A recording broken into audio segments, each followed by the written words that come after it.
Patchwork Heart Ministry and Fiat Ministry Network invite you to discover your mission, a brand new in-depth monthly video series featuring engaging Catholic speakers who will challenge you to live your life abundantly. For only $25 a month, you will receive a personal monthly mission, including 3 full-length inspirational talks that build upon a new theme each month. Sign up for the Discover Your Mission tier at patreon.com/patchworkheartministry today.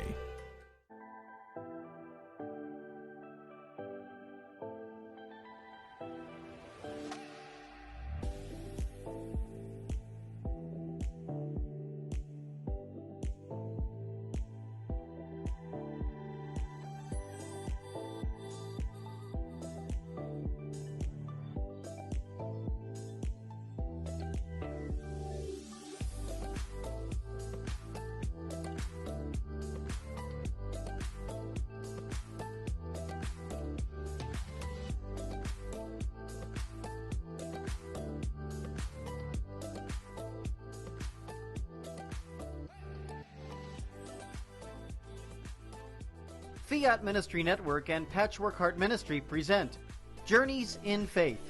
Now, here's Ann DeSantis.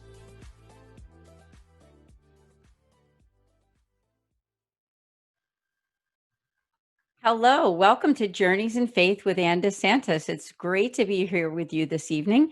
And I have a fabulous guest that I'm so excited to introduce you to. Her name is Kathy Barnette, and she is a candidate for Congress in my own area here in Montgomery County, Pennsylvania.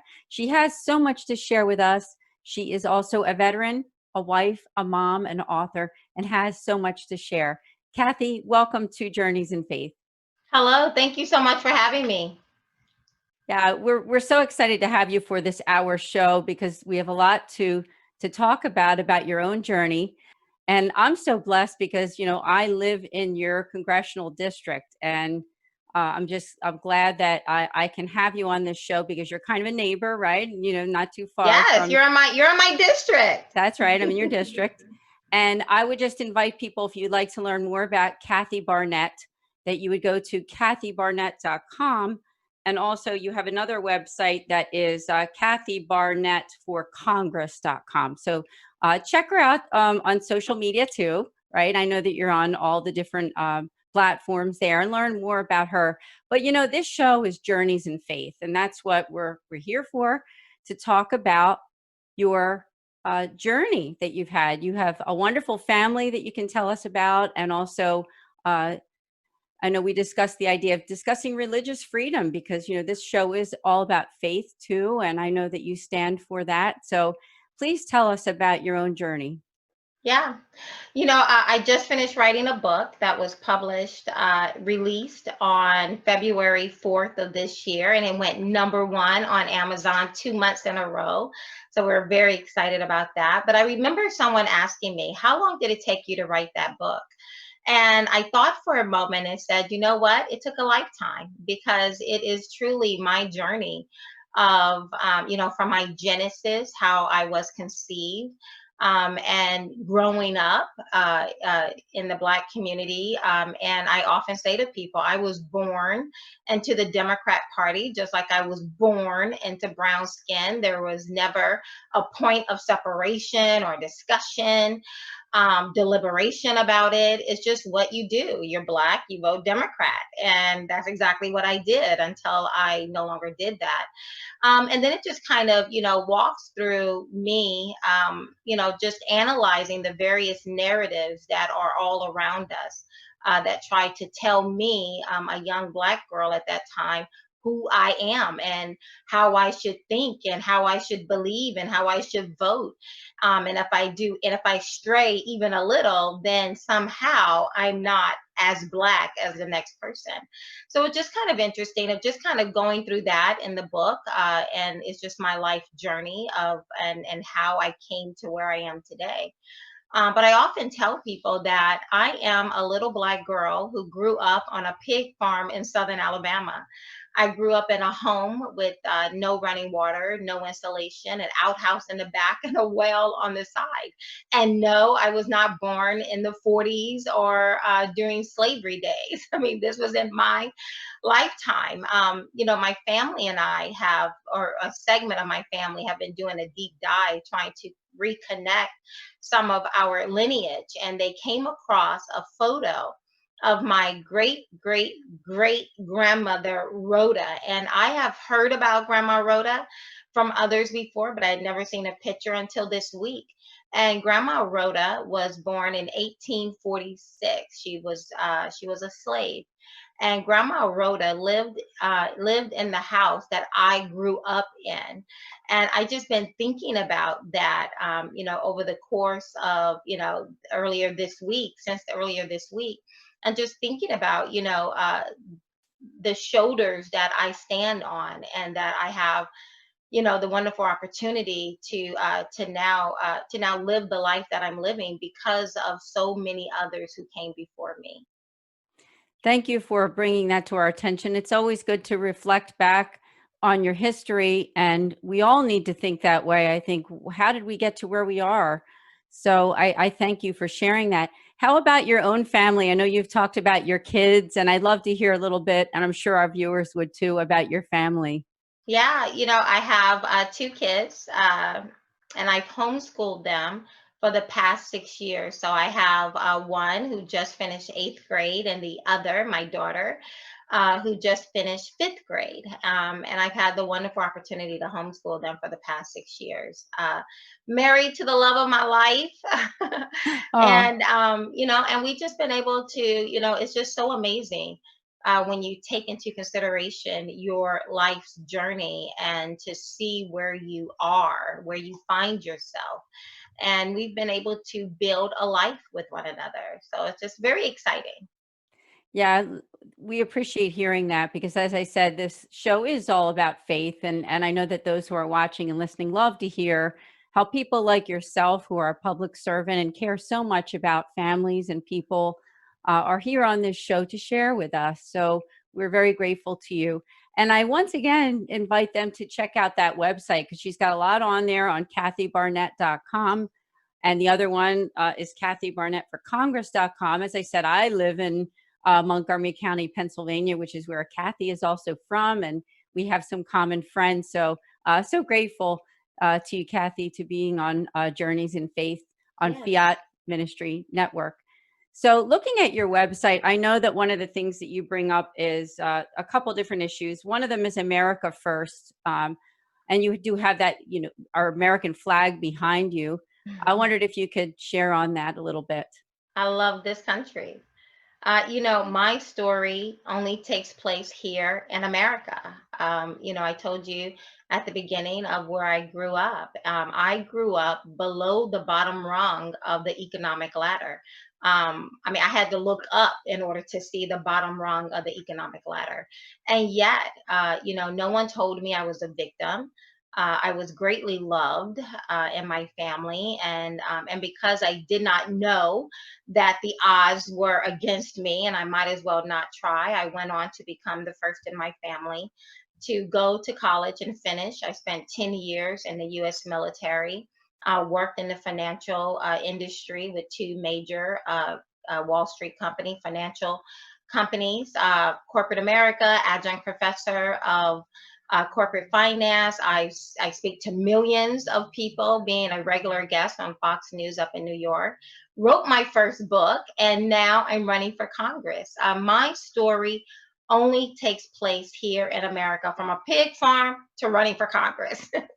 And I believe that I am a perfect representation of all that is good about America. There is, just so much hope in this nation. So many opportunities. If we can get people, if we can get primarily our legislators out of our way, or our politicians out of our way, and allow us to be able to, to just move forward and live life. So I love this country. I'm very grateful for this country, and I believe that we need to secure it. I believe America is the greatest country that has ever existed because it was founded upon the greatest political document ever written, the U.S. Constitution. And the U.S. Constitution is simply about law and order. And right now, as we look all around us, law and order is being upended and flipped on its head right now. And I love, one of John Adams' quotes where he said, "Our Constitution is only made for a moral and religious people. It is wholly inadequate for any other kind of people." And when he said moral, that simply means people who know the difference between right and wrong. And we're now living in a country where you can just basically make up what is right and what is wrong as you go. You can just make it up. It's just fluid, right? And that is the reason why we're seeing so much chaos, so much mayhem, and terrorism, quite frankly. And it's, in the face of such feckless and incompetent leadership as well. I'm glad that you brought up that topic. Obviously, it was on the list this evening to talk about, the current events. And I wondered if you could expand a little bit because you brought up law and order. And, we on this network, it's Fiat Ministry Network, and our tagline is saying yes to Jesus Christ. And we recognize that religious freedom and following the laws of the land is very important for a just society. So I wondered if you could just expand on that, because we do see craziness happening and worry about, just the following of those laws and how important that is. Yeah, and we should be worried. America is in trouble.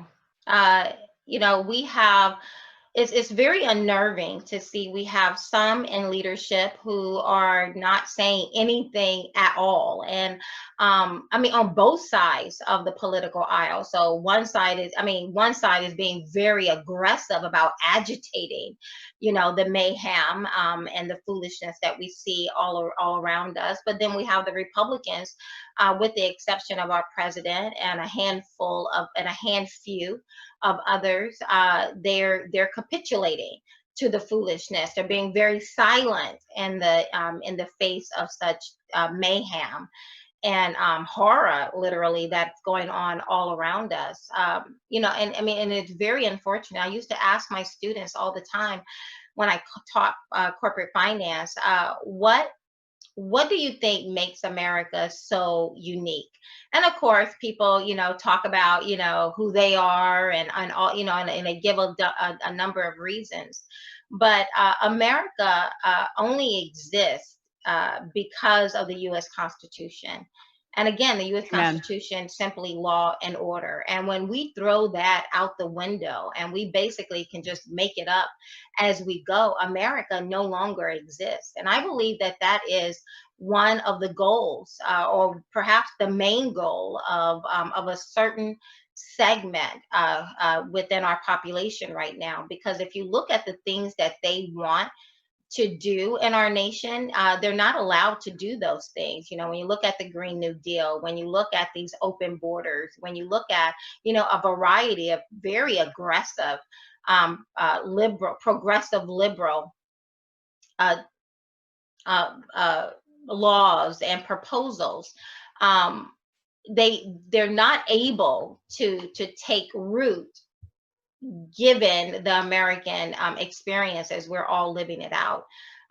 America must die, literally. And I don't believe that I'm practicing hyperbole, that America, as we know her, must die in order for these more globalist, I don't know, I don't even know what they even call them, bills, laws, proposals, the way that they envision America to actually take root in this nation.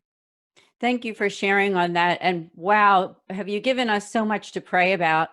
And just going back to the fact that we in this audience here, we are people of faith and very concerned. So it's a blessing for us to have you here on this network. And I will also say that you are on a podcast right now too, because on Patchwork Heart Ministry, you are being also aired on Podbean and TuneIn, as well as on YouTube. So saying hello to our friends there on this podcast with Kathy Barnette, who is a congressional candidate in the 4th District in Montgomery County, Pennsylvania. And as I said, you can learn about her at kathybarnette.com. There's 2 T's there, right, Kathy? Yes, it is. For those that are listening on the podcast. Now, I know that you're also pro-family, and we here at Fiat Ministry Network, we're all about family. Wondered if you could expand on that with us. Yeah, I mean, family, there's a reason why the family is the nucleus of every strong society, and the stronger the family, the stronger the nation. The nation is built off the backs of the family. And so I'm very pro-family, and specifically I'm pro-life. I believe all lives have value. How did I come to that? To that awareness is by, again, understanding my own genesis. I am the byproduct of a rape. My mother was 11 years old when I was conceived, and my father was 21 years old. And as I began to understand more and more about my own genesis, even among conservatives, you described your listeners as being, people of faith. Yes. But even among us, what I've discovered, there's a growing trend that there are exceptions to the rule when it comes to abortion. And how I was conceived is one of those exceptions. And I believe that, you know, for such a time as this, that I'm running for Congress, and because and being able to share the message that my life has value. How I was conceived does not diminish the value of my life, and from me has come two of the most amazing kids, if I must say so Oh, myself, who are destined to positively impact this world. And all of that would have been severed, right? I mean, and so I'm keenly aware of the timing of me, of, you know, God opening up this opportunity for me to run for Congress. I'm keenly aware of that, from a variety of fronts, you know, whether it's how I grew up, where I grew up. You know, when you think about the racial tensions that are going on all around us, growing up in the very deep South, and my experience with racism, and everything that goes along with that. I'm very aware of, you know, the fact that I grew up below the bottom rung of the economic ladder, and what it takes to be able to claw yourself from up under that, you know, up under that despair and obstacles, and recognizing where we find ourselves, even from an economic perspective. Many people are going through a very difficult time right now, and on the precipice of losing everything. And I know how hard someone has to work in order to be able to build a life for yourself, and then to be looking at your livelihood, you know, something you may have invested years of yourself in building, you know, literally, again, being on the precipice of losing everything.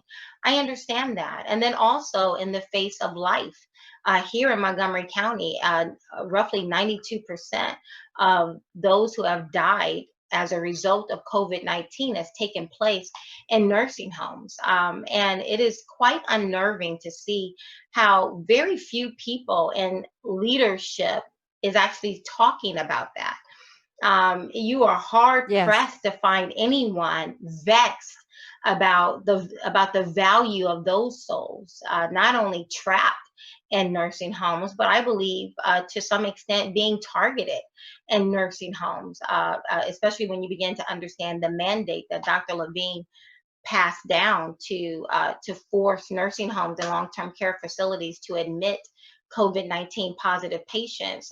It's kind of like putting the fox in the hen house. If COVID-19 has the propensity of exploiting people's vulnerabilities health wise, the last place you would think you want to put those particular people, or COVID-19 positive patients, would be in a nursing home or long-term care facility, where people generally have, are more vulnerable health wise than others. And so I understand, you know, my place here, not only as a Black person in the Black community, as it relates to abortions, but also at the other end of the spectrum, when it comes to the value of life at both ends, of our society.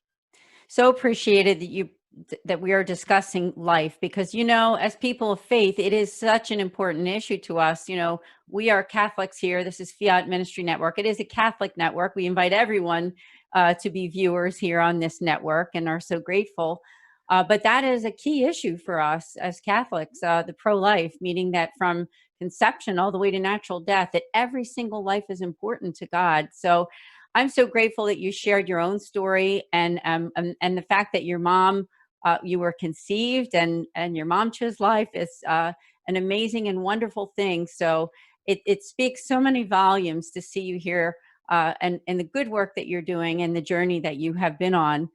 So we are very, very grateful to you for being here.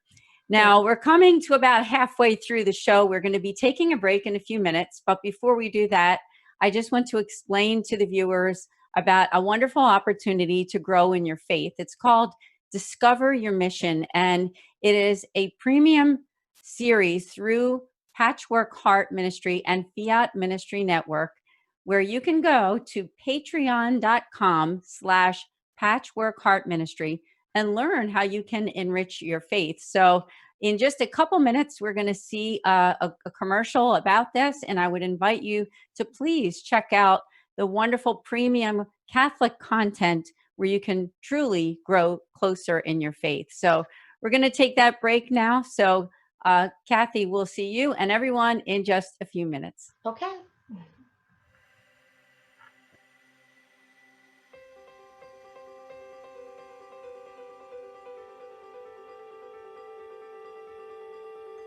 Patchwork Heart Ministry and Fiat Ministry Network present the Discover Your Mission series. St. Paul is saying, I am the most frustrated with you right now, God. I cannot be any more frustrated with you. Okay, dude? Like, I am trying to overcome this sin in my life. I am trying to overcome this, and I'm getting nothing. I'm getting zero. I can't even share with you how I was so wrote in my faith. And I was attending Mass, but I was not present. And I was a good man, I was a good father, I was instilling the sacraments into my family, but I was definitely not intentional. I was stuck wrote in my faith. But what kind of strength did he have? Jackie did not just have a strength of body or baseball skill. He had a strength inside of his spirit, a courageous meekness that empowered him to play the game. My husband comes home from work and I tell him what is going on with me and he's like, oh, okay. And I'm like, no, I think this is like some sort of miracle, dude. And he's like, oh, of course, but I'll believe it when I see it, honey. You've been trying to quit. You've been saying this and saying that. And I'm, his big line to me is, you shouldn't say things because I never follow through on them. And so this was week after week, month after month. He is looking at me like, this is a miracle. There is no way that you, on your own, could have done this.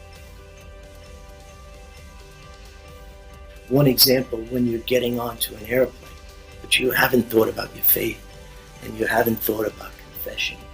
But flying is not something that you do often. So, okay, I guess this whole hell thing possibly could have some truth to it.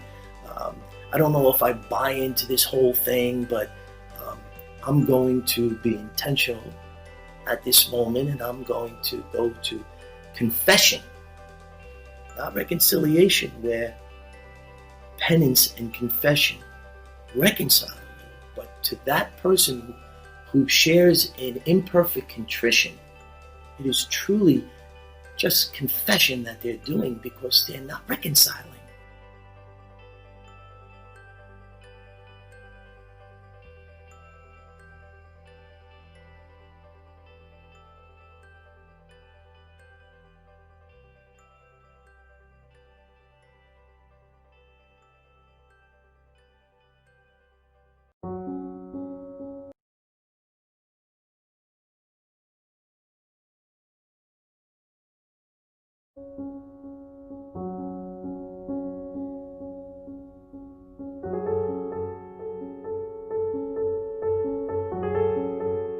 Well, the St. Raymond Unitas Foundation for Freedom, Family, and Faith is an expression and an application from the Mercedarian religious order.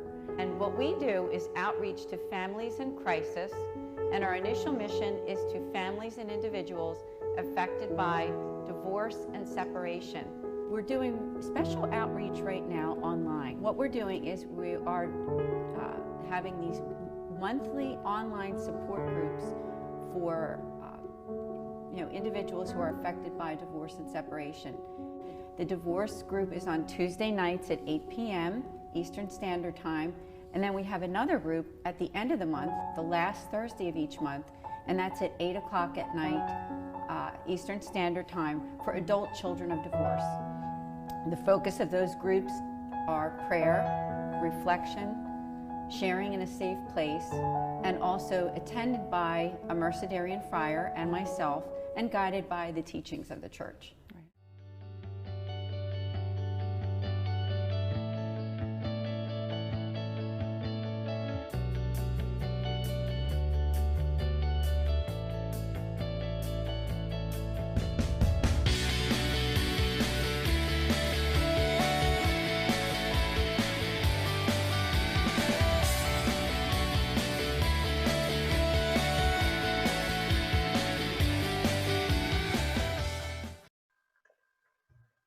Hi, welcome back to Journeys in Faith on Fiat Ministry Network. Great to be here with Kathy Barnette. And in the first half of the show, she was talking about the fact that she is a candidate for Congress, but we were also talking very much about life, faith, mission, and also about some current events that are happening right now that affect all of us. So I thought we could go back to pro-family because you mentioned that the pro-life mission is very important to you in all that you do. I wondered if someone who's watching or listening right now, if you might have some words of advice for them who are very concerned about pro-life and would like to see more of a respect for life all the way around, from conception all the way until natural death. Yeah, I mean, a word of advice. Let me think. Yeah. I mean, honestly, we have to start telling our stories. We have to start competing in the marketplace for the heart and minds of people all around us. We should be very concerned about the value that is being placed on life, period, whether in the womb or at any other stage of life. Some of the things we've seen just by watching the news over the past couple of weeks with with the rioting and the protesting, it's just a senseless devaluing of life. I mean, I watched someone literally beat an older woman, a group of younger people just pounce upon an older white lady who was trying to protect her business from them running in and looting. And they just beat her mercilessly. There's no value for life. We saw, maybe just a week ago, a former chief of police, 77-year-old David Doran, in St. Louis, who was shot in the face simply for standing outside of his friend's business, trying to prevent people from coming in and looting. And not just the individual who pulled the trigger, but look at the response of a nation. No one, I didn't see anything on television. I didn't see anyone protest or publicly weep and mourn the life of the 77-year-old former chief of police officer David Doran. So it's not just the assailant themselves and whatever their background may be that led them to be able to callously pull the trigger on someone so senior, on an individual, period, on another person right there. Just take the gun out and shoot him in the face. I mean, who does that? But it was jarring to me to see the silence of the nation when it came to that life. So what do we do? What advice can I give someone is to begin to speak up. I mean, the reason why we're going through the things we're going through anyway as a nation, where, you're being bullied into silence.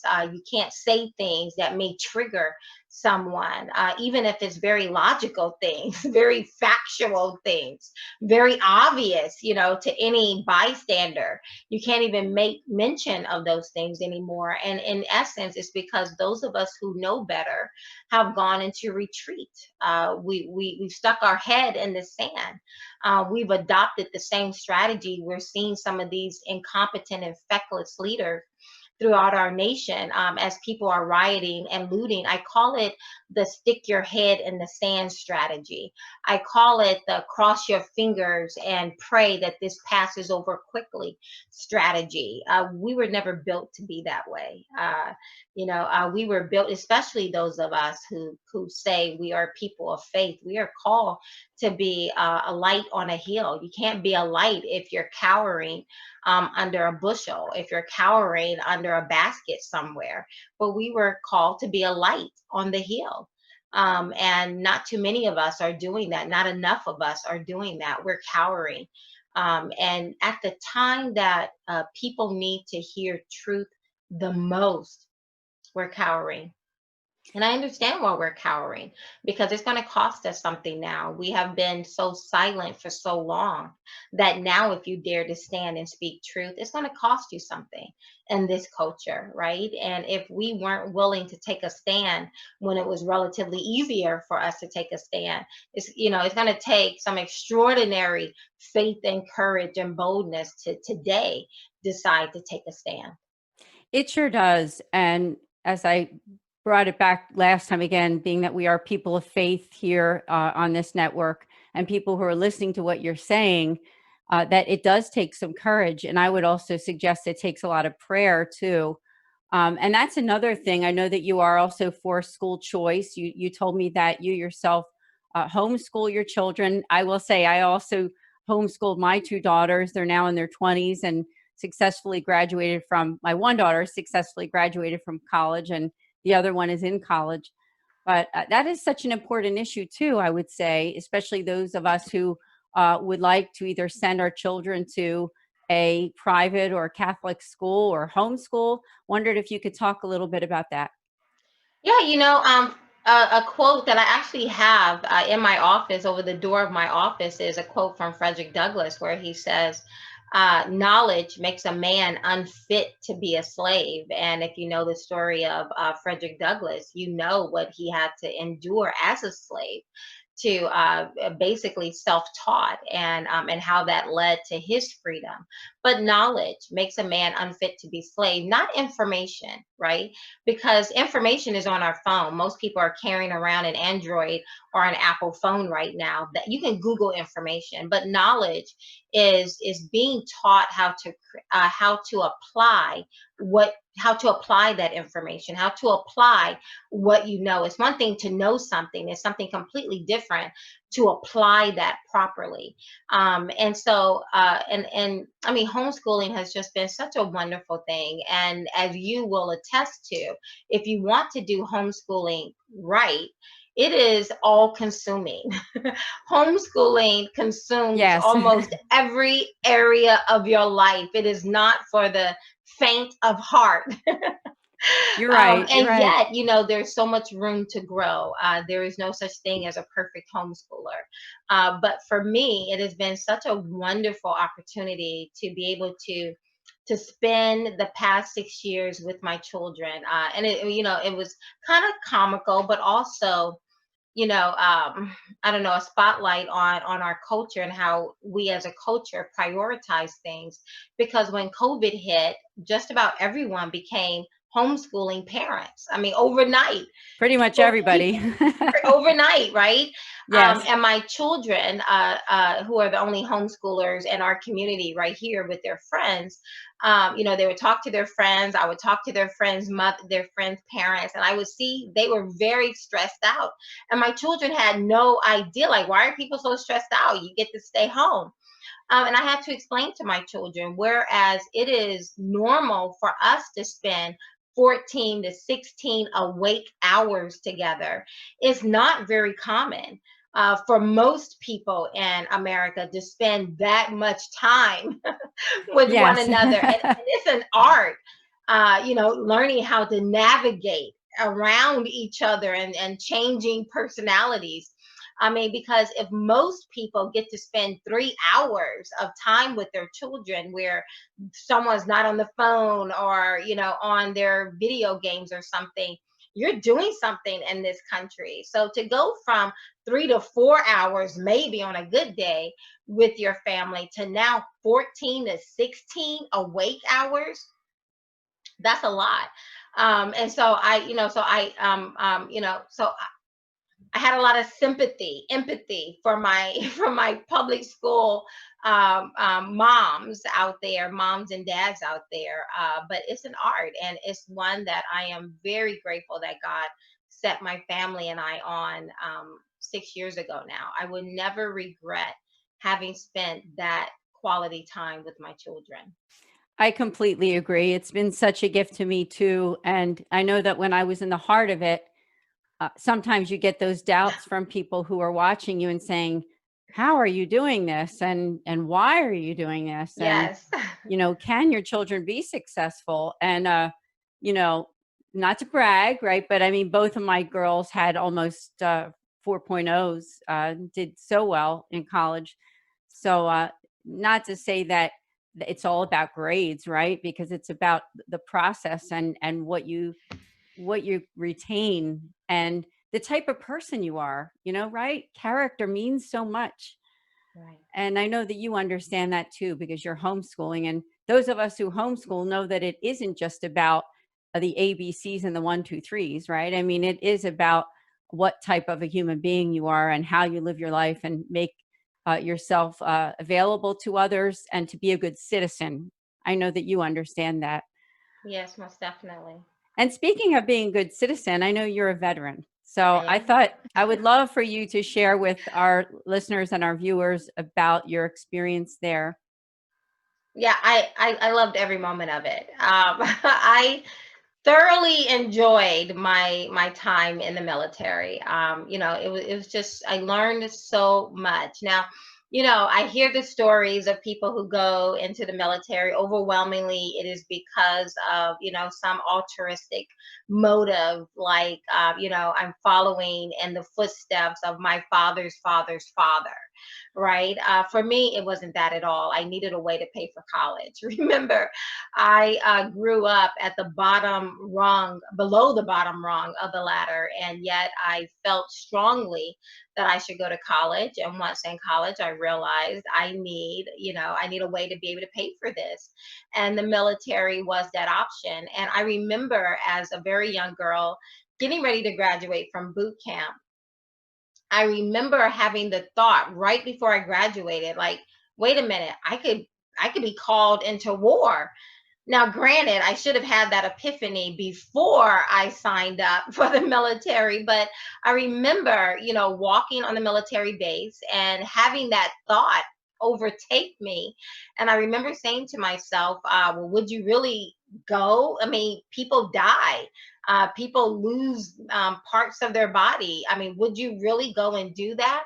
And I remember, really deliberating about it. Again, I should have deliberated about this before going into the military, but you're 17, 18.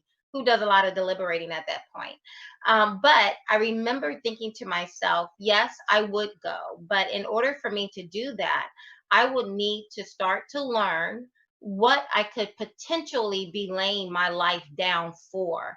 And so from the age of 18 to now, it started there on a military base, a couple of weeks from graduating from boot camp, that I began to start to research and to seek out what exactly would I be laying my life down for. And it has culminated in an individual, in me, of really appreciating my nation, really appreciating this country. I fully understand the good, the bad, the really ugly aspects of this country and the opportunities. And being able to have a balanced view of history, the history of America, and recognize, who we were, where we've come from, how we've pivoted in this nation. And we are, I mean, it's just such an exceptional country that we are continuously on the path of improving ourselves, generation after generation after generation. You see America leading the way for over 200 years, showing the rest of the world what coming together looks like, what improving ourselves, correcting our wrongs, what it looks like to continuously be on the path of seeking out the better man. America has done that, and I mean, and that is unique in the world stage, where you have countries that have been around much longer than we have, and they're basic, and they haven't changed that much from where they were initially, when they were formed, and where they are today. And yet you see America, Americans, moving over some rugged territory in our history, and continuing to move forward, and continuing to look out for the other person. It's a wonderful thing. It is And a I gained wonderful all thing. of that, and all of that started with me being in the military. Yeah, what an experience. I have such respect for those who serve, and I know that many of our listeners and people who are watching too have such respect. And we thank you, Kathy, for your service to our country, Thank and you. those, and also those who are with us here now. So, and also, I thought you could talk about any other sharings of faith with those who are people of faith here, because we are a faith community at Fiat Ministry Network who are concerned about freedom. So anything that you would want to share in that realm, we would appreciate it, because I'm sure that a lot of us have concerns right now as we see this violence. We want to be able to go to church. We want to be able to praise God and be with other people in the community and honor God together. Yeah, I mean, we should be afraid. Mm. Everyone should be feeling very uncomfortable right about now. I mean, like never before in U.S. history, we have seen what, especially right here in our own backyard here in Pennsylvania, this authoritarian power grab. And I know Americans, we love our liberties and we love to talk about our liberties and we love to talk about no one's going to come and take my liberties, right? The Second Amendment is here to protect the First Amendment. And look at what has happened to our nation. We have had some very progressive, socialist minded governors, for example, that have, challenged that. They've said, just with edicts, not even passing laws, just kind of making it up and saying you are not essential, stay home, I forbid you to go out your home, up to um, uh, losing your business. I don't care, sit at home. We have seen these very authoritarian power grabs that have come and said, I don't care if you want to worship your God, sit at home. There was one state that said, if you dare go to church and sit in your car, even, we will send out the police to write down your license plate and we will report you to the health department, and the health department will come and and monitor you, penalize you in some fashion. And what did Americans do? What did people of faith do? We sat at home. We did as we were told. We should be very unnerved right now. No one should be feeling comfortable. And if you are feeling comfortable, you need to either check your faith or you need to check your pulse, because you might be dead. I don't know, either one, right? Because right now we should all feel unnerved about what has been transpiring in a relatively short period of time. I often say to people that Democrats are doing a lot of my job in campaigning for me. They're making the distinction very clear about the differences between the parties, the differences between the candidates right now. You guys are learning a tremendous amount about me. We should want people in office who understand the value of our Constitution and who have no problem standing up uh, uh, in the face of tyranny and calling it exactly what it is. We should want those voices in our leadership. And that is exactly why I'm running for Congress. I decided I'm doing all that I was doing before, although I was homeschooling my kids. I'm traveling back and forth up to New York multiple times a week, speaking to millions. I'm writing a book, I'm out speaking. And yet, towards the beginning of December, I felt like I'm on the sidelines. I need to get off the sidelines. I need to get engaged. We're constantly sitting around looking for a leader, looking for someone to swoop in and save us from the madness of the radical left. And the thought hit me, the Edmund Burke quote, actually. See if I can remember it. The only thing that is necessary for evil to prevail is for good men and women to do nothing. Yes. And evil is prevailing right now, or so it seems, right? And the only way that evil wins is when good people decide to stick our head in the sand, to cross our fingers and toes and pray this passes over us. quickly. We're in a battle. And if people do not recognize that they're in a battle, I mean, you seriously need to do some soul searching. We're in the battle of our times.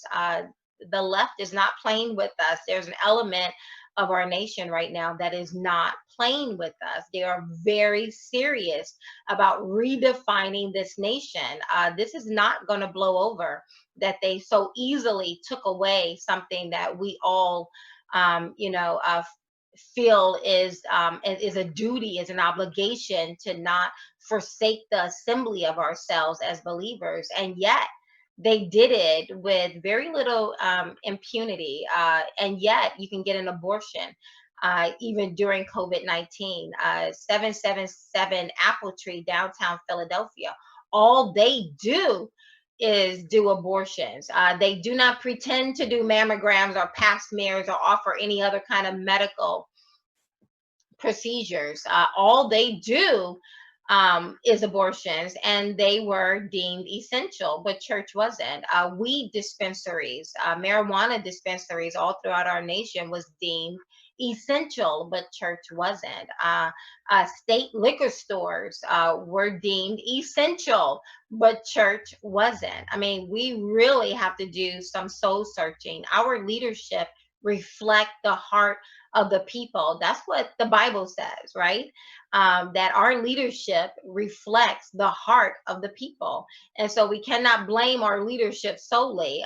They are a reflection of the heart of the people. And so what exactly are we doing to make sure that we get better leadership there to reflect who we say we are? That's right. I appreciate that you shared all that about freedom and about religious freedom too, because that is so important and a very important issue to people of faith, such as the people who are listening to this podcast or also watching it right now on Fiat Ministry Network. So you gave us some wonderful things to think about. It is a scary time, but you did use the word hope. And I do think that there is so much hope. Tremendous hope. Tremendous hope. We are a land Yes. of opportunities still. But those opportunities will be fast dwindling if we do not get off the sidelines and make sure we have people who actually represent who we are. And I wished it was all about you showing up at the ballot box on November 3rd, but it's not. There's a road to November 3rd. And you need to make sure that people who represent what you say you believe and who reflect what you feel are viable and or can make it to that ballot box on November 3rd. But still, I mean, I'm doing this because I believe there is so much hope. I look at my babies and I see hope. I mean, their eyes just light up. My son, he wants to do about 13 different professions when he grow up. I mean, he's full of opportunities, right?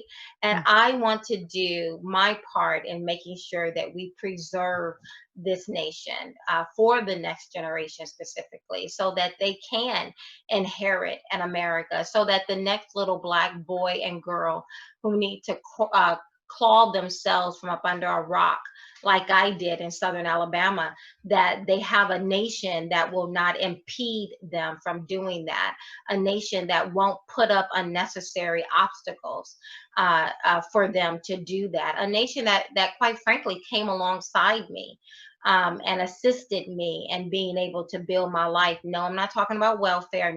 I never got welfare, but yet our nation has done so much to right her earlier wrongs. And so there are so many different things you can take advantage of if you find yourself below the bottom rung of the economic ladder.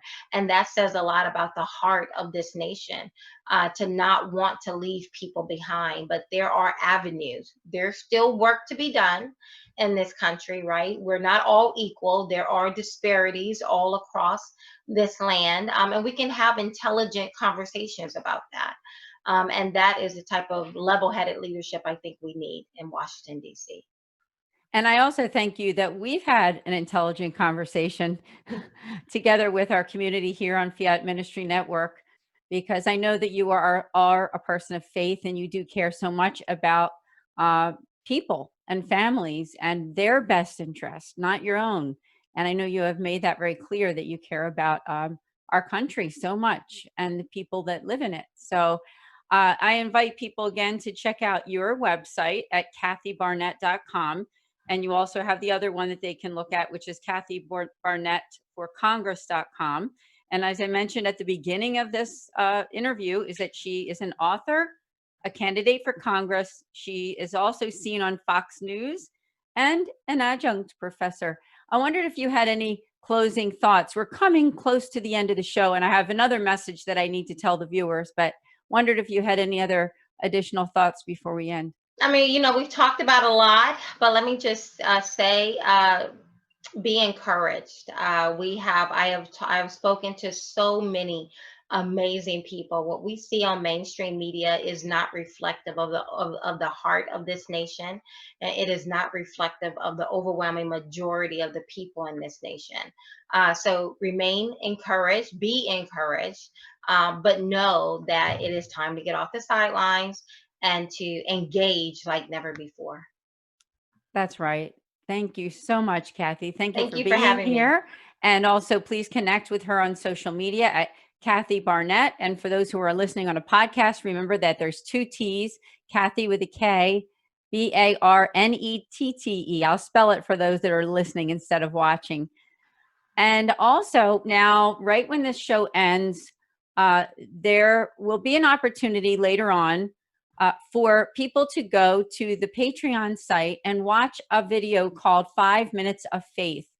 And this is a subscription service, and there will be a video available where Kathy and I will talk about 1 or 2 tips that as you are getting out of this pandemic, that you can move forward in faith. But you need to go to that Patreon site. Won't be available right away, but give us a little bit of time. It'll be up on the site there, 5 Minutes of Faith, at patreon.com/patchworkheartministry.